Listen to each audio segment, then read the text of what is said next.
જો ચોક્કસથી તમને કહું કે જેટલા દીકરીનો બનાવ 7 તારીખથી બન્યો છે, આજે લગભગ તમે જુઓ કે ઘટનાને ઓલમોસ્ટ 20 દિવસ જેટલો 15 થી 20 દિવસ જેટલો સમય થઈ ગયો છે.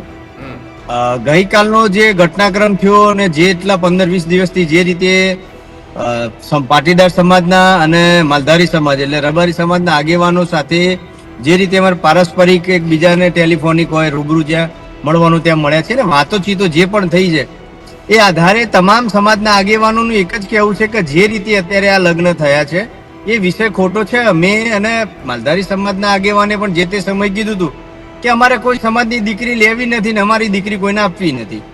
તાજો વિષય બન્યો છે એટલા મેં એની અંદર પડ્યા છીએ. બીજું દીકરા અને દીકરીની જે ઉંમરની વાત છે તો એની અંદર ખૂબ મોટો તફાવત છે. અને જે રીતે દીકરીની માતાએ અમને બધાને જે તે સમાજને આહવાન કર્યું હતું સોશિયલ મીડિયામાં આવ્યા પછી સ્વાભાવિક રીતે કોઈ પણ સમાજનું જે કામ કરતા હોય નાના મોટા લોકો કોઈ પણ સમાજમાં હોય, કોઈ પણ સમાજના યુવાનને કે કોઈ પણ ગરીબ કોઈ પણ પરિવારને તકલીફ પડે તો દરેક સમાજના આગેવાનોને પરિસ્થિતિમાં પરિવારની સાથે ઊભું રહેવું એ એમની સામાજિક અને નૈતિક ફરજ છે. ફરજના ભાગરૂપે દરેક સામાજિક આગેવાનો કામ કરતા હોય છે. સમાજનું કામ કરવું એ ઘર બારી અને તીરથ કરવા જેવી વાત છે. એટલે તમામ સમાજ કોઈ પણ સમાજના આગેવાનો હોય સમાજનું કામ કરે બધાને અભિનંદન.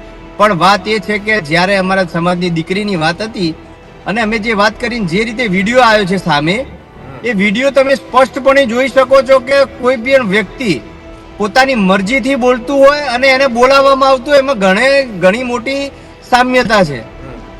આપ જોઈ શકો છો કે જે દીકરી જે રીતે બોલે છે સ્પષ્ટ કોઈ લખેલું અને સ્પેશિયલ ક્યાંક બળજબરીપૂર્વક બોલાવડાવતા હોય કાં તો એના જોડે પરાણે બોલાવડાવતા હોય એ પ્રકારનો આખો વિડીયો છે. જો ખુશ હોય તો એના ઉપર ખુશીની લાગણી અલગ પ્રકારની હોય પણ ક્યાંક કંઈક હજુ કંઈક રંધાઈ રહ્યું છે એવું અમને લાગે છે ને અમે તો આગેવાનને કીધું હતું કે દીકરી તમે એકવાર એના માતા પિતાને તો મળાવો.